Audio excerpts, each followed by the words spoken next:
Chers amis, bonjour, content de vous retrouver pour ce nouveau partage de l'Évangile.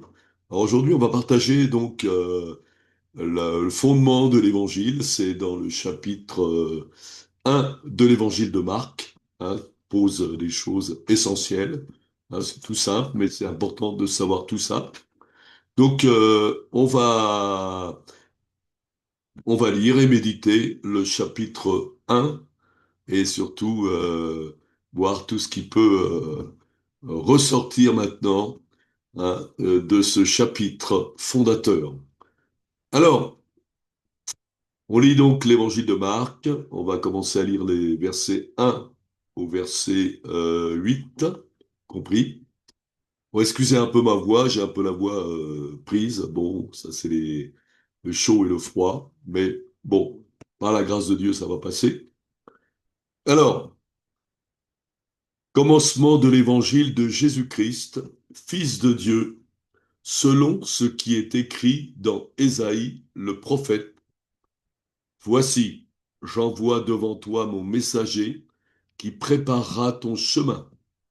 C'est la voix de celui qui crie dans le désert, préparez le chemin du Seigneur, aplanissez ses sentiers. Jean le Baptiste parut baptisant dans le désert et prêchant le baptême de repentance pour la rémission des péchés. Tout le pays de Judée et tous les habitants de Jérusalem se rendaient auprès de lui en confessant leurs péchés. Ils se faisaient baptiser par lui dans le fleuve du Jourdain. Jean avait un vêtement de poil de chameau et une ceinture de cuir autour des reins.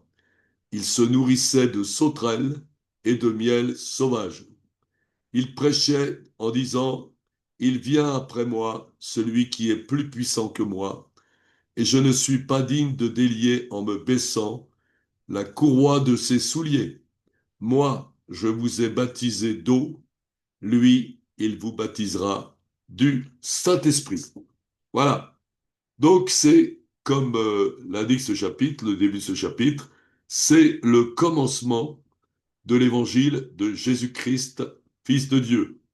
Alors, qu'est-ce que l'évangile de Jésus-Christ? Bien, l'évangile de Jésus-Christ, c'est la vie, les paroles et les actes de Jésus. Combien y a-t-il d'évangiles dans la Bible? Il y a 4 évangiles qui sont dans la Bible, dans le Nouveau Testament. Évangile de Matthieu, de Marc, de Luc et de Jean. Alors, qui était Matthieu? Matthieu était un collecteur d'impôts, hein, était mal vu des Juifs religieux, hein, passait pour un collaborateur des Romains. Et en général, ces gens-là s'en mettaient plein la poche. Et ce Matthieu s'est converti à Jésus et il l'a suivi. Donc Matthieu était un disciple de Jésus et Jésus l'avait choisi aussi pour être un des 12 apôtres. Bon, et on voit donc dans Matthieu 9, 9, de là étant allé plus loin, Jésus vit un homme assis au lieu de péage qui s'appelait Matthieu, et il lui dit, suis-moi. Cet homme se leva et le suivit. Qui était, alors l'évangile de Matthieu, l'évangile de Marc, qui était Marc? Alors Marc, c'était quelqu'un qui était Jean, surnommé Marc, Jean-Marc. Il est mentionné dans les Actes des Apôtres et dans différentes épîtres, où il est présenté comme un proche des apôtres Pierre et Paul. C'était un disciple de Jésus, donc proche de l'apôtre Pierre et de l'apôtre Paul, mais ce n'était pas un apôtre de Jésus. Et donc 1 Pierre 5,13 nous dit, l'Église des élus qui est à Babylone vous salue, ainsi que Marc, mon fils. Donc on voit la proximité que Marc avait avec Pierre. Et donc, il était bien placé aussi pour écrire un évangile, puisqu'il était très proche de Pierre. Ensuite, Acte 12, 25, Barnabas et Saul, après s'être acquittés de leur message, s'en retournèrent de Jérusalem, emmenant avec eux Jean, surnommé Marc. Là aussi, on voit que Marc a été proche de Paul et de Barnabas. Alors, Matthieu, Marc, Luc. Alors, Luc, un des quatre évangiles, évangile de Luc. Alors, c'est Luc qui nous écrit ceci, plusieurs ayant entrepris de composer un récit des événements qui se sont accomplis parmi nous, donc il parle des autres évangélistes, ceux qui ont écrit les autres évangiles, suivant ce que nous ont transmis ceux qui ont été des témoins oculaires dès le commencement. Donc on voit bien, transmis par Pierre, transmis par les apôtres, et sont devenus des ministres de la parole. Il m'a semblé aussi bon, après avoir fait les recherches exactes sur toutes ces choses, depuis leur origine, de te les exposer par écrit d'une manière suivie, excellent Théophile, afin que tu reconnaisses la certitude des enseignements que tu as reçus. Voilà. Donc, ça c'est Luc qui parle, qui a écrit donc son évangile, et il a écrit aussi les actes des apôtres. Donc, c'est ce qui suit les quatre évangiles et ce qui explique la vie des premiers chrétiens, et surtout dans les actes des apôtres, on a la vie et les actes de l'apôtre Paul, beaucoup. Voilà. Donc, ce Luc était donc un médecin de sa profession, un ami de Paul et un disciple de Jésus-Christ. Comme il est dit de Colossiens 4, 14, Luc, le médecin bien-aimé, vous salue, ainsi que Démas. Et qui était Jean? Alors, je ne parle pas de Jean le Baptiste, mais Jean était l'un des 12 apôtres. Hein. Parfois on dit le disciple que Jésus aimait. Il était très proche de Jésus. Voilà. Et il était l'un des 12 apôtres. Voilà, les 12 apôtres. Hein, donc on voit que Jésus a choisi 12 apôtres. Il ne les a pas choisis n'importe comment. Il en dit il a prié toute la nuit pour que le Père, Dieu le Père, lui montre quelles sont les personnes qu'ils vont choisir. Donc, comme on trouve ça dans l'évangile de Luc 6, 12, en ce temps-là, Jésus se rendit sur la montagne pour prier. Il passa toute la nuit à prier Dieu.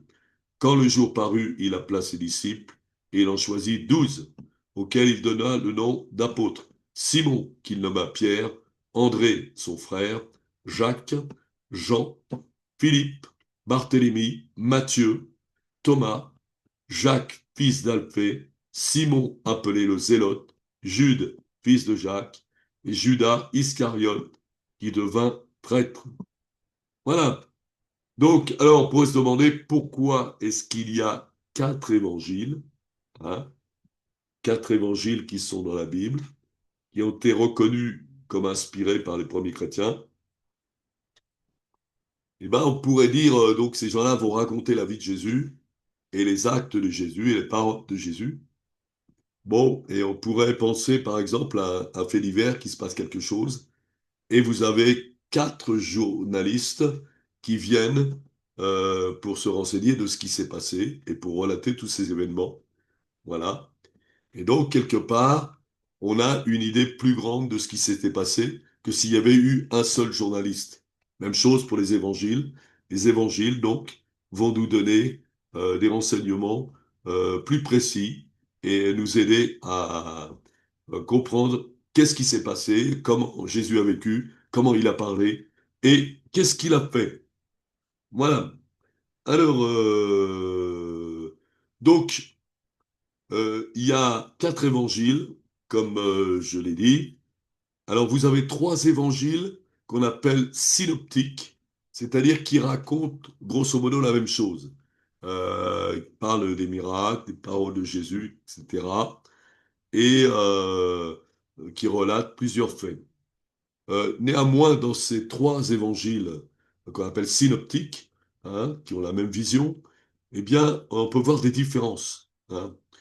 Par exemple, vous trouvez dans Matthieu 8, 28, ce texte, donc l'évangile de Matthieu, lorsqu'il fut à l'autre bord, dans le pays des d'Aréniens, deux démoniaques sortant des sépulcres vinrent au-devant de lui.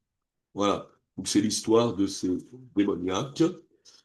Ils vinrent au-devant de lui et personne n'osait parler, passer par là parce qu'ils étaient dangereux. Donc dans ce texte, il y a deux démoniaques. Mais si on prend l'évangile de Marc, chapitre 5, 15, qui relate la même histoire, ils vinrent auprès de Jésus et ils virent le démoniaque, celui qui avait eu légion de démons, assis, vêtu dans son sens. Ils furent saisis de frayeur. Frayeur. Là, il y a un seul démoniaque. Donc, c'est la même histoire, mais euh, là, il y a deux démoniaques et là, il y en a qu'un. Bon, c'est les différences.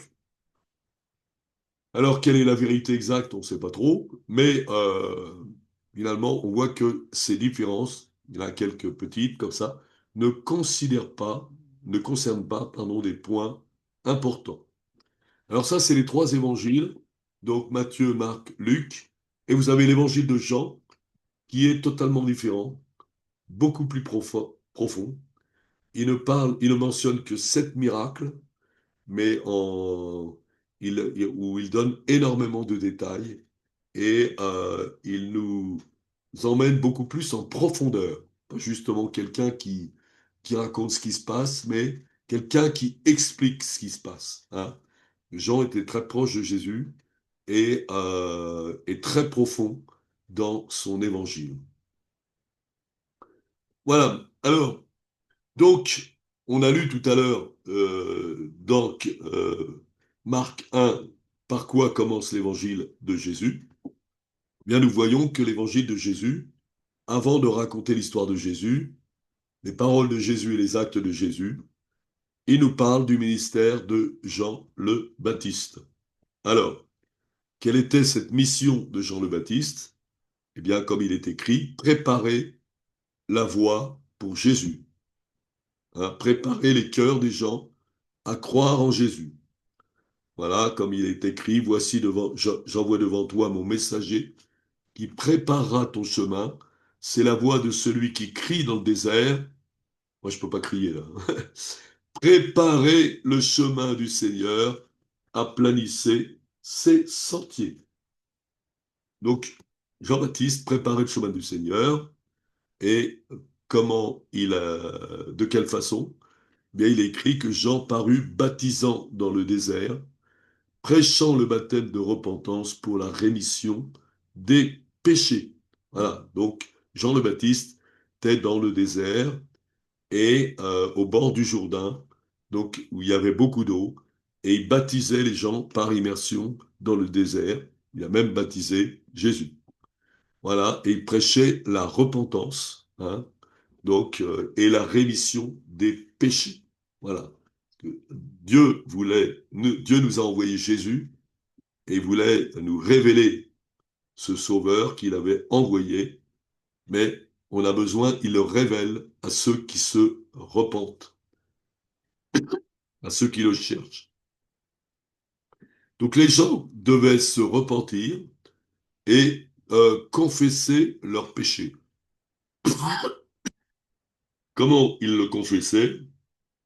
Eh bien, ils les confessaient publiquement, devant tout le monde, à Dieu. Excusez-moi. Et ils se faisaient baptiser par Jean-Baptiste par une immersion totale dans le Jourdain. Alors, qu'est-ce qui pourrait prouver que leur repentance était véritable? Eh bien, la vraie repentance, ça se confirme par des actes. C'est un changement de comportement. On peut demander pardon, mais si on ne change pas, c'est pas de repentance. Hein, c'est ce que Jean-Baptiste disait à certains, voyant venir à son baptême beaucoup de pharisiens, de sadducéens, il leur précise. Et pardon, Jean-Baptiste était vêtu d'une manière très très spéciale, nous est écrit que Jean avait un vêtement de poil de chameau et une ceinture de cuir autour des reins. Il se nourrissait de sauterelles et de miel sauvage. Il vivait dans le désert. Alors, malgré donc sa tenue très simple et un peu sauvage, eh bien, il attirait énormément de monde dans le désert, même des pharisiens et des sadducéens. Bon, pourquoi? Alors, je pense que c'était pas pour aller voir quelqu'un d'habillé aussi simplement et d'aller dans le désert, mais il y avait quelque chose de très puissant qui était sur Jean-Baptiste. Jean-Baptiste était revêtu de l'onction du Saint-Esprit. Ça qui attirait les gens, hein, l'onction de prophète. Hein. Et c'était pas un simple prophète, comme nous dit Jésus dans l'évangile de Matthieu, un peu plus loin. Qu'êtes-vous donc allé voir, parle de Jean-Baptiste, un prophète, oui, vous dis-je, et plus qu'un prophète, car c'est celui dont il est écrit, voici, j'envoie mon messager devant ta face pour préparer ton chemin devant toi. Je vous le dis en vérité, parmi ceux qui sont nés de femmes, il n'en a point paru de plus grand que Jean-Baptiste. Jean-Baptiste est déclaré le plus grand des prophètes. Pourtant, il y a eu des grands prophètes, hein, par Jésus lui-même. Et en fin de compte, il ressemblait à un autre prophète de l'Ancien Testament, hein, et c'est un autre prophète qui était vêtu comme lui. Hein, il était un peu dans des lieux désertiques et il était revêtu de vêtements de poils de chameau, avec une ceinture de cuir autour des reins. Et cet homme-là, c'est le prophète Élie. On peut lire donc dans le deuxième livre des rois, 1, 8, où le roi s'informe parce qu'il veut essayer de trouver Élie. Il ne le trouve pas. Et certains le disent, on l'a vu. Et comment était-il? C'était un homme vêtu de poils et ayant une ceinture de cuir autour des reins. Et donc, cet homme dit, c'est Élie, le Tishbite, prophète, grand prophète. Et donc, dont il est annoncé une deuxième venue. Hein. C'est donc dans Marc 9, 11, dit les disciples lui firent cette question, pourquoi les scribes disent-ils qu'il faut qu'Élie vienne premièrement? Il leur répondit, Élie viendra premièrement, établira toutes choses. Et pourquoi est-il écrit du Fils de l'homme qu'il doit souffrir beaucoup et être méprisé?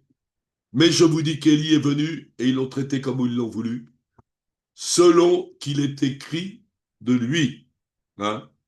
Et on sait ce qui est arrivé.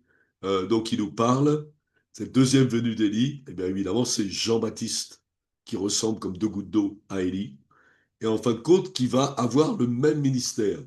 Hein. Le ministère d'Élie, le prophète Élie dans l'Ancien Testament, eh bien son œuvre fondamentale, c'est qu'il a ramené le cœur des Israélites au Dieu, à l'Éternel, hein, pour rencontrer leur Dieu. Voilà. Donc c'est le ministère d'Élie, et il l'a fait, bon, rapidement, eh bien, à un moment donné, vous savez que tous les Israélites, la plupart des Israélites adoraient des faux dieux, Baal, à cause notamment de Jézabel, la femme du roi Akab, et il y avait énormément de gens qui suivaient Baal. La plupart des prophètes, c'est des prophètes de Baal. Et il ne restait plus qu'un seul prophète qui servait l'Éternel, c'était Élie. Et Élie va convoquer tout Israël avec les prophètes de Baal, et ils vont faire deux autels. Les prophètes de Baal vont faire un autel avec des sacrifices, et Élie va faire son autel avec des sacrifices. Et ensuite, il dit, bah, on va voir qui est le vrai Dieu. Vous allez invoquer votre Dieu, Baal, et vous allez demander vous n'allez pas allumer le feu, vous allez demander que le feu du ciel tombe dessus.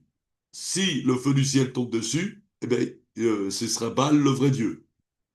Mais ensuite, moi, je vais adorer l'Éternel. Je vais invoquer l'Éternel. Je vais demander que le feu tombe sur mes sacrifices.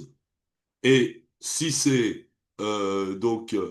si le feu tombe, eh bien, vous saurez que l'Éternel est Dieu. Et c'est ce qui s'est passé en fin de compte. Les prophètes de Baal ont crié pendant toute la journée pour que leur Dieu Baal fasse quelque chose, il ne s'est rien passé. Et puis après Élie, eh bien, il est allé vers son sacrifice, il a invoqué Dieu, il a dit Dieu, Éternel, montre que c'est par ta parole que je fais ces choses-là. Et le feu du ciel est tombé.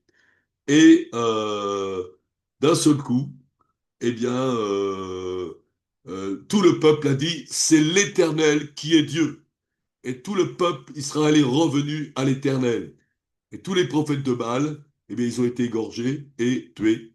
C'est des prophètes, faux prophètes qui détournaient le peuple. Voilà.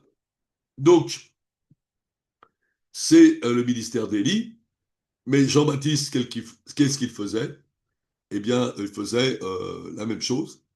Il y a un passage justement dans le livre de Malachie où il est dit, voici, je vous enverrai Élie le prophète avant que le jour de l'Éternel arrive, ce jour grand et redoutable. Il ramènera le cœur des pères à leurs enfants et le cœur des enfants à leurs pères, de peur que je ne va frapper le pays d'interdit. Malachie 4. Voilà, donc le rôle de Jean-Baptiste, c'était d'amener le cœur d'Israël à Jésus, de préparer leur cœur pour qu'ils puissent reconnaître et accepter leur Messie. Voilà. Et de la même façon pour nous, comment est-ce que nous pouvons nous préparer à rencontrer Jésus? Eh bien, on commence par la repentance. Hein, par la repentance, confesse ses péchés, hein, parce que Dieu va nous révéler Jésus.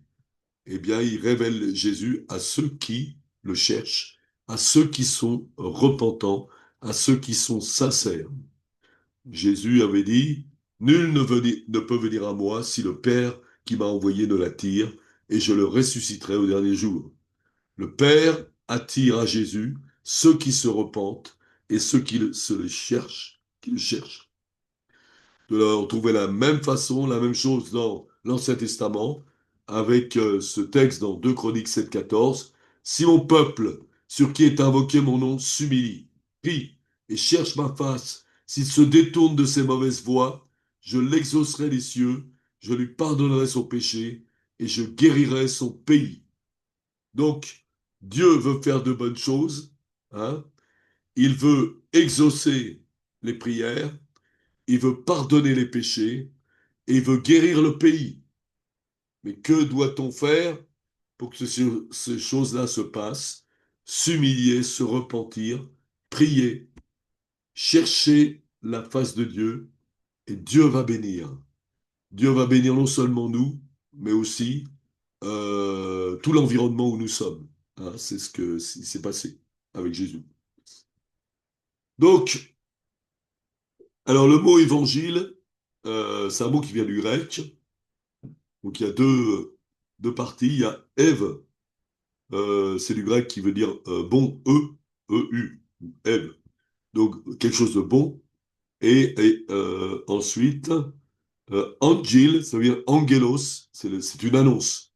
C'est donc l'évangile, c'est une bonne annonce. C'est une bonne nouvelle. Hein. Et effectivement, et quelles sont les bonnes choses que vont nous apporter Jésus? Eh bien, Jésus va nous apporter le pardon des péchés. Jésus va nous apporter la vie éternelle. Jésus nous apporte la guérison.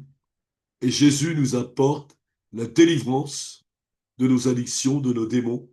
Et Jésus nous apporte la vie abondante. Et Jésus fait de nous des enfants de Dieu. Donc, énormément de bonnes choses. Hein. Et que doit-on faire pour obtenir ces choses?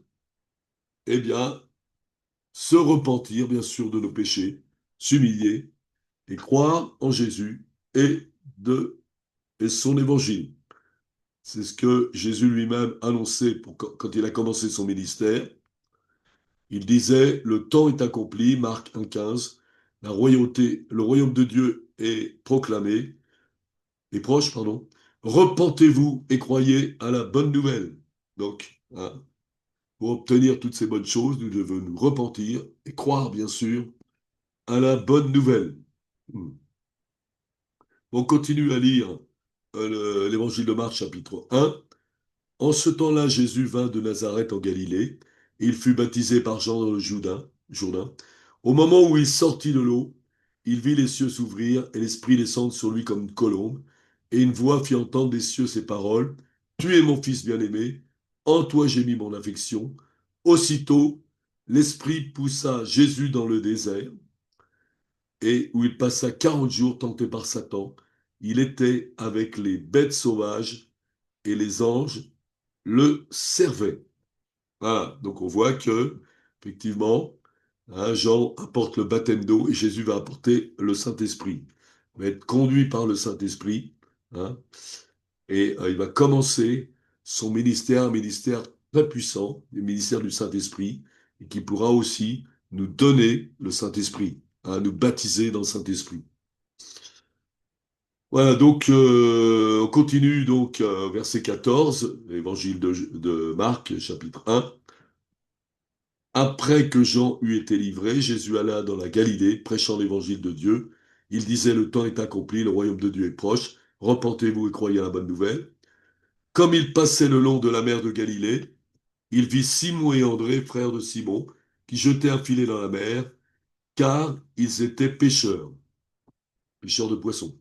Jésus leur dit, suivez-moi et je vous ferai pêcheurs d'hommes. Aussitôt, ils laissèrent leur filet et le suivirent.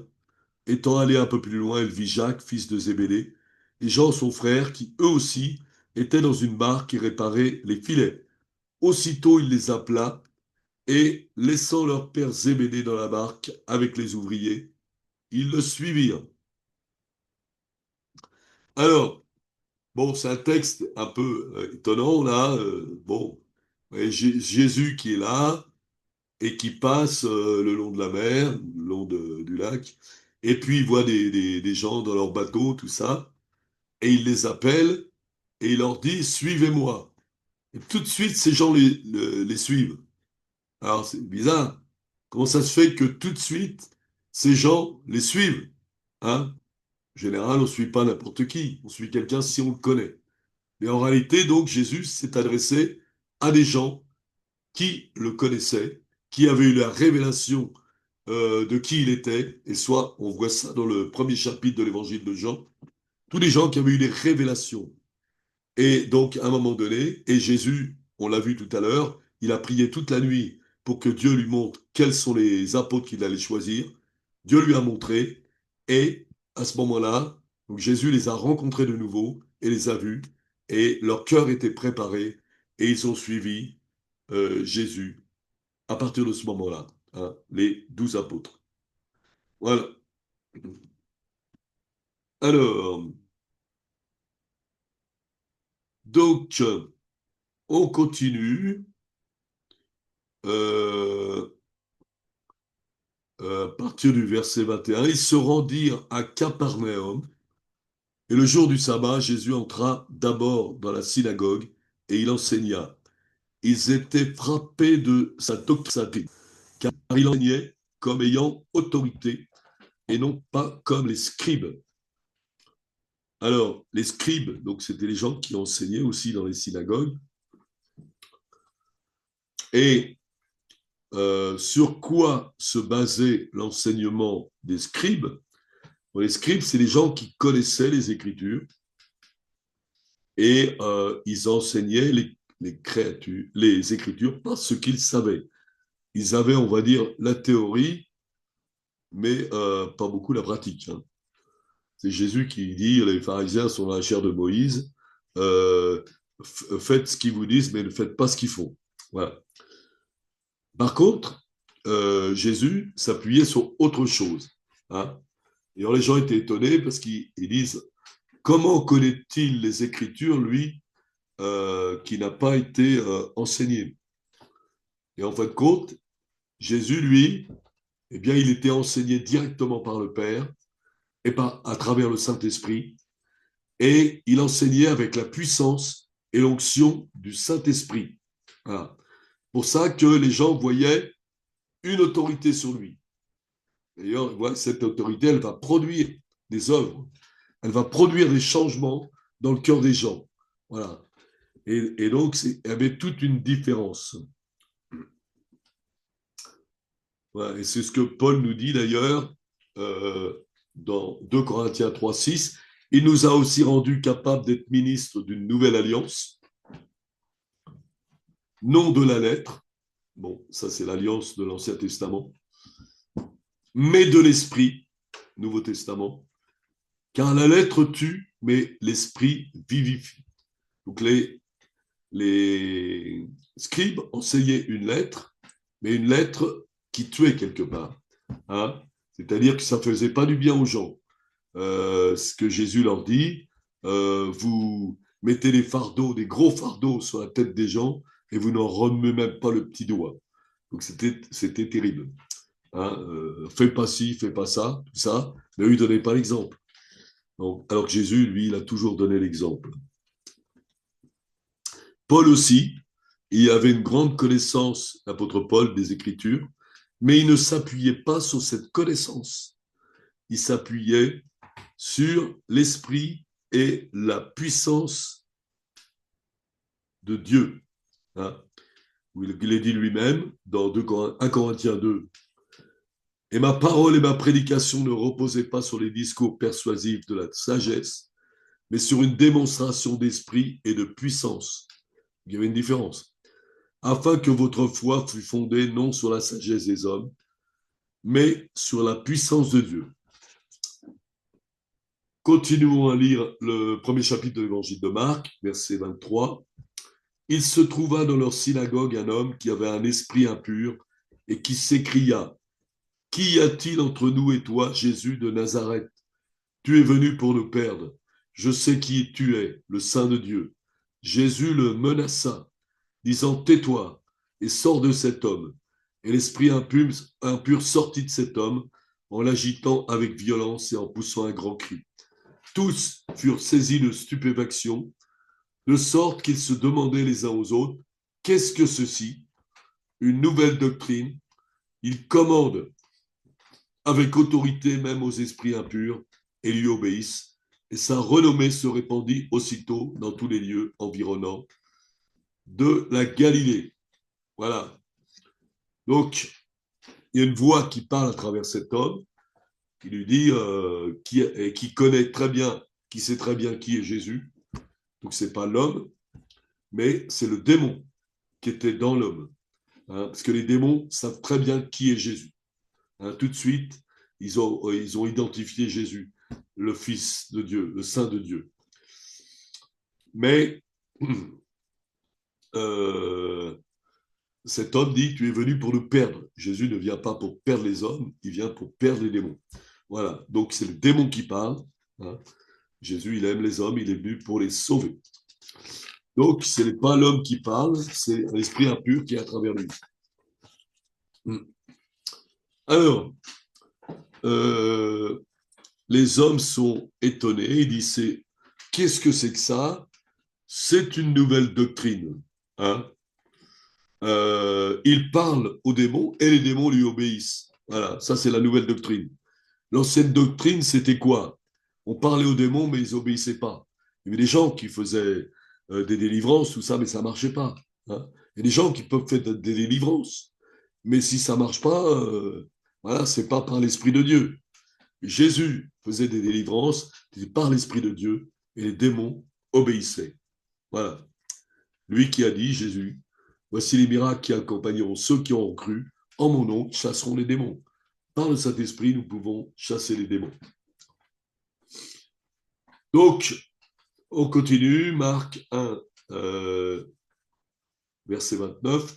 En sortant de la synagogue, ils se rendirent avec Jacques et Jean à la maison de Simon et d'André. La belle-mère de Simon était couchée, ayant la fièvre. Aussitôt, on parla d'elle à Jésus. S'étant approché, il la fit lever en lui prenant la main. Et à l'instant, la fièvre la quitta. Puis il les servit. Le jour après le coucher du soleil, on lui amena dans tous les malades et les démoniaques, et toute la ville était rassemblée devant la porte. Il guérit beaucoup de gens qui avaient diverses maladies. Il chassa aussi beaucoup de démons, et il ne permettait pas aux démons de parler parce qu'ils le connaissaient. Donc, il va se produire quelque chose d'énorme, où ces gens qui ont vu simplement deux miracles, on va dire, Jésus libérant un homme d'un démon et Jésus guérissant la belle-mère de Pierre. Et à ce moment-là, par ces la vue de ces simples deux miracles, eh bien, tout le monde va avoir dans le pays les gens qui sont malades, les gens qui sont démonisés, et les amène à Jésus. Hein. Ici, il en a guéri deux, il peut guérir tout le monde. Et c'est ce qui se passe. Et beaucoup de gens viendront écouter le prédicateur. C'est ça l'évangile, en fin de compte. Hein. Les gens ont besoin de démonstration d'esprit et de puissance. Quand il y a cette démonstration d'esprit et de puissance, eh bien, les gens sont attirés vers Jésus et ils viennent. Ils savent que si un Dieu, Jésus fait un miracle, eh bien, il peut en faire d'autres.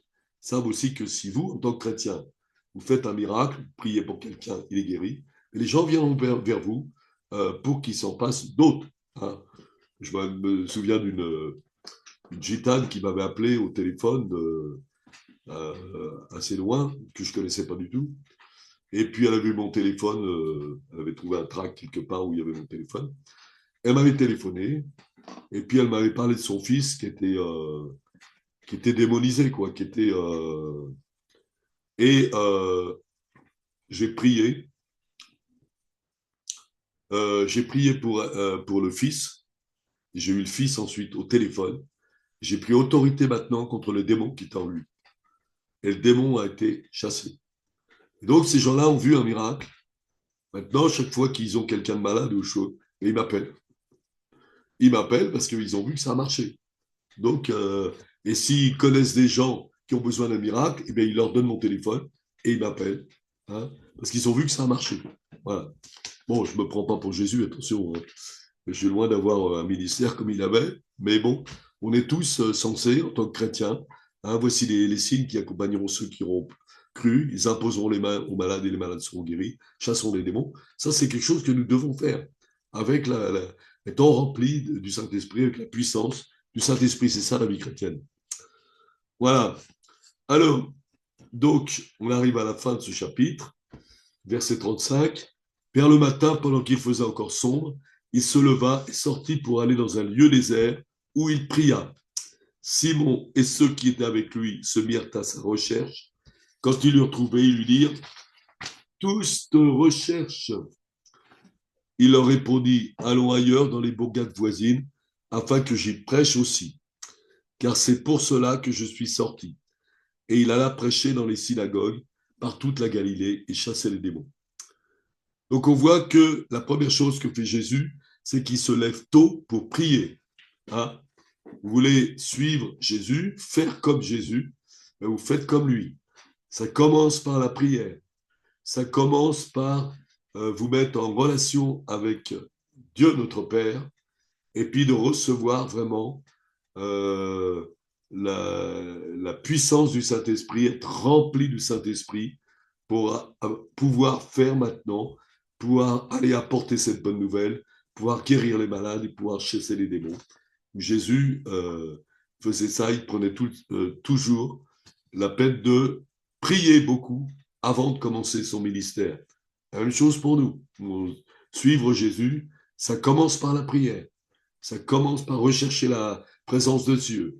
Ça commence par recevoir le Saint-Esprit, la puissance du Saint-Esprit. Voilà. Et pour terminer, donc on a encore Marc 1, verset 40. Un lépreux vint à lui, se jetant à genoux, lui dit d'un ton suppliant, « Si tu le veux, tu peux me rendre pur. » Jésus, ému de compassion, étendit la main, le toucha et dit, « Je le veux, sois pur. » Voilà. Jésus veut nous guérir. Hein, parce que Jésus est la compassion pour nous, pour les gens qui sont malades. Aussitôt la lèpre le quitta et il fut purifié. Jésus le renvoya sur le champ avec de sévères recommandations et lui dit, garde-toi de ne rien dire à personne, mais va te montrer au sacrificateur et offre pour ta purification ce que Moïse a prescrit, afin que cela leur serve de témoignage. Mais cet homme, s'en étant allé, se mit à publier hautement la chose, à la divulguer, de sorte que Jésus ne pouvait plus entrer publiquement dans une ville, il y avait trop de personnes, trop de monde, et il se tenait dehors dans les lieux déserts où l'on venait à lui de toutes parts. Voilà. Dans un premier temps, Jésus le guérit et lui dit d'aller se montrer au sacrificateur. Alors pourquoi ?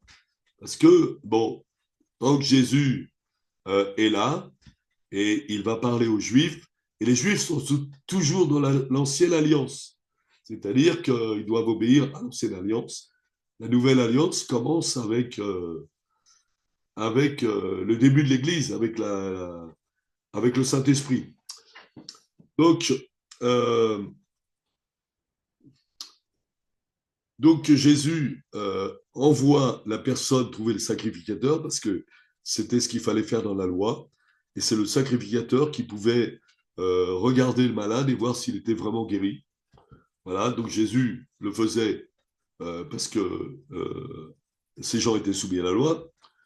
Et il le faisait aussi pour que ces sacrificateurs puissent recevoir un témoignage de la puissance de Dieu, que cet homme qui était auparavant malade, eh bien, était guéri. Hein. C'est le sacrificateur qui le disait malade, devait aller le voir, et ensuite, quand il était guéri, il se remontrait au sacrificateur, et c'est lui qui le montrait guéri.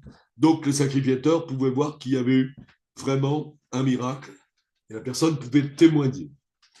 Mais évidemment, cet homme-là n'a pas pu s'empêcher de le dire à tout le monde tellement il était heureux d'avoir été guéri. Et Jésus lui avait dit de ne pas le faire. Pourquoi? Parce que après, c'était la foule qui venait. Hein. Et puis, ne pouvait plus rien faire, ne pouvait plus rentrer dans les villes. Voilà. Donc, alors, ça, c'est chose, bon, on n'en est pas encore là, hein, quand on fait des miracles, tout. Bon, ben, c'est rare qu'on voit toute la foule se précipiter maintenant pour recevoir son miracle. Hein. Bon, c'est vrai qu'on a encore du chemin à faire pour être vraiment dans le réveil et vivre des choses comme Jésus l'a vécu.